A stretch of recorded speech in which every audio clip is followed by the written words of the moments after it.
Well, sometimes I look back and I just wonder, what were we thinking? What was I thinking? We went for a long, long period of time with no resources. And when I mean no resources, I mean no resources. People told us we were crazy to go all in. You know, is this really going to work? I think some of the most beautiful things can emerge through trial and through difficult times. I had been a physician for a long period of time, and I'd had a patient who came to see me, and they would ask me, Dr. Hill, what do you think about the essential oils? And I made the mistake one time of saying, I think that's one of the craziest things I've ever heard. She looked me right in the eye and she said, I am so disappointed to hear that, because that's done more for me than you or any of your colleagues or anyone has ever done for me. And it intrigued me. And over time, I became more intrigued. I became involved with essential oils. And now for the last several decades, this is all that I have focused on and all that I have done. I remember when I first came into the essential oil industry, I thought they were voodoo oils. I thought they were really, really strange. It wasn't long before I started using oils on my kids, and I was amazed at what I was able to do and how it empowered me as a mom to take charge of my family's healthcare. So I was a huge skeptic. Parents were educators. My father was a professor of physics. So I just wasn't raised with anything but allopathic Western medicine. I learned over the years how effective they were and can be, especially if they're pure. After working 10 years in the essential oil industry, I found myself leaving for integrity purposes because I knew that essential oils had to be pure. The desire of my heart was just to go home and raise my children. And I hadn't been home very long before my husband came to me and said, there's something more you're supposed to do. And as he said this to me, I actually was very angry with him because my heart said, I want to be home with my kids. And he said, sweetheart, you're not listening. There is something you're supposed to do with Dave and Dr. Hill with these oils. And I said, what do you mean, these oils? I've tried all the essential oils out there. There's nothing that meets the quality standards our family needs to use for our health care. And he smiled at me and he said, I know. You're supposed to find them. Stop thinking with your head and start thinking with your heart. And it was in that moment that I knew. It all came together, and I had such a grand vision of going out and finding the world's most pure, most potent essential oils and educating mothers like me how to take charge of their health care. So it was in that moment before fear took over that I picked up the phone and I called Dave. And Emily Wright called me at the time and just said, what if we could go out and source the most pure essential oils on the planet and bring them to the world in a mainstream fashion? And he got really emotional. And Dave doesn't get emotional. And actually it was that right then and there. That was the genesis for me. And I just kind of felt strongly like, yeah, we're going to start a company. So I hung up the phone with Dave. I picked up the phone and I called Dr. Hill. And as I called him, I still remember he kind of giggled. And I said, Doc, this isn't funny. I'm serious about this. What if we could go out and find these pure oils like we've always wanted to do? And what if we could educate people to really understand the power behind these oils? And he said, no, Emily, I'm not laughing because I think your idea is crazy. I'm laughing because I was just getting ready to call you and ask you the very same question. It started with an initial little small meeting in an Italian restaurant. In the far corner, and we met for 5.5 hours until they finally kicked us out of the restaurant because we weren't buying food anymore. And we just started to dream. We would meet anywhere we could find some space to meet. And it was in some strange places. Of course, the basement of the Normal Library was one. We got too rambunctious and they finally kicked us out of the library. Sometimes it was in the basement of our homes. I remember not telling my kids, that I was unemployed and starting a new thing, but the dad was working on a project in the basement. As I did the business plan, I started to realize that this was going to be big. I just knew that with such a good team and product that had changed our lives, we felt like this was going to be significant.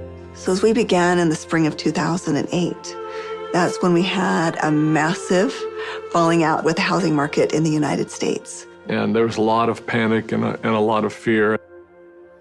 We looked at starting this company. The first thing you think is, I got to raise money. I've got to get capital. And we set out to do that initially. And actually ended up, the four of us, back in New York City, visiting with some very high-profile people. And as we gathered together that next morning at that conference table, and we've got, all of these Manhattan-style managers that are meeting with us, and they quizzed us for hours. Finally, at the end of the day, they looked at us and they said, "We believe that your business model is going to work. We believe that you will be successful, and we want to fund your venture. We'll give you $5 million. And we all, of course, felt extremely elated. They were willing to fund the company, but of course they were interested in 51% and control. And I just remember the feeling we had as we walked away from that conference table. And the four of us found ourselves in front of the Statue of Liberty. And I remember looking across the water. Almost as if on cue, as I recall, we all just grew somewhat silent. And as we looked out over the water, and I looked at the Statue of Liberty, what rung true to me is, we're doing this to give people freedom. And if we take their money, we can't make people free. And we can't make this dream that we have a reality, because they'll never allow us to bring the quality of essential oils that we know we have to light. Because they'll be looking for an exit strategy, they'll be looking for a return on their investment, and that can't be part of the equation. I remember standing right next to Dave Stirling, and Dave looked at me, and in kind of a somewhat shocking way, he asked me, "How much money do you have, Doc?" And I said, I don't know. And he said, "How much can you pull together?" And I said, "I don't know." And he asked each one of us in succession, and before we left the park that afternoon, we had made the decision that we were unable to take any resources from anybody, and instead, we would all leverage everything we have. We took the equity out of our homes, we cashed out 401ks, we liquidated everything we owned in order for this dream to come to fruition. And so as I expressed this to my wife, I remember very clearly, she just looked at me and said, "Well, I trust you. You'll take care of us, and we'll be fine." And we had family members even come to us to say, "You're foolish. Your family is going to be homeless." So we went all in, everything. We didn't hold anything back. We thought it would be for just a couple of months that we went without any income, but it was 13 months. Those final months, we're eating almonds and yogurt and telling our kids they can't go to dance practice and they can't play sports because we don't have enough money. But having that belief that it was all going to be worth it. And I remember a day that we had $5,000 left in our account. $5,000, because we had just put together this big oil order.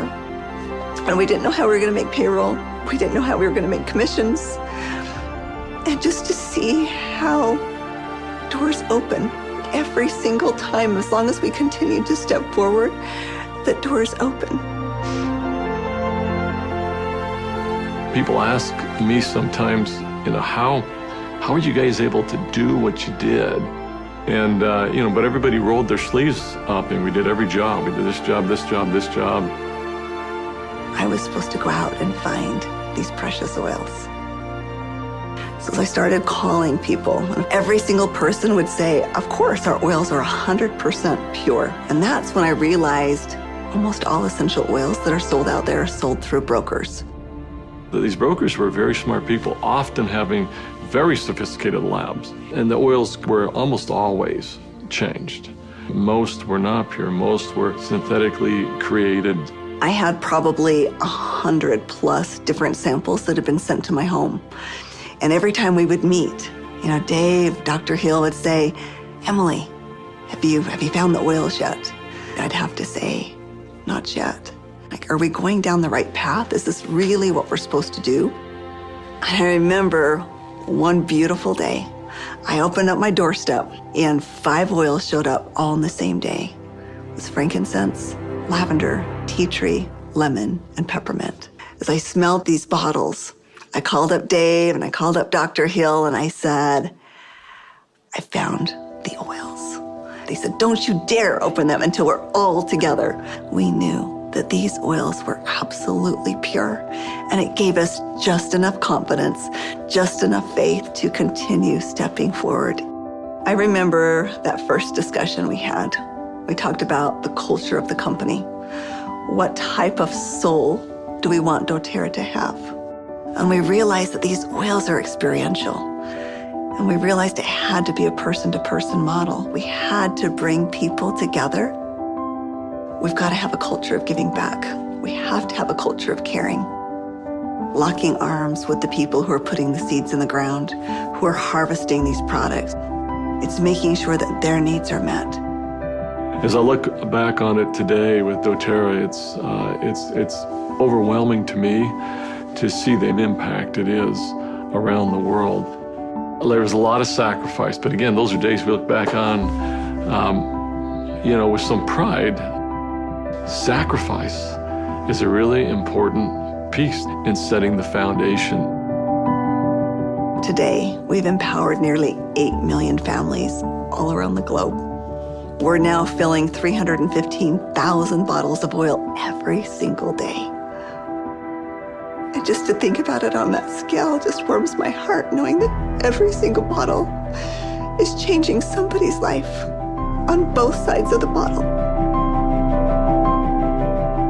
I think this work has such purpose. It's like, how can we stop? We have single-handedly changed the acceptance of essential oils in science and in medicine. We are so committed to this work. We are so humbled to be stewards of what nature has created so perfectly for us.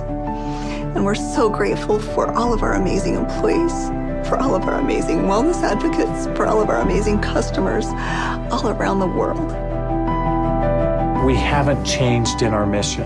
We haven't changed in our purpose. We're still true to those things that very early on were important.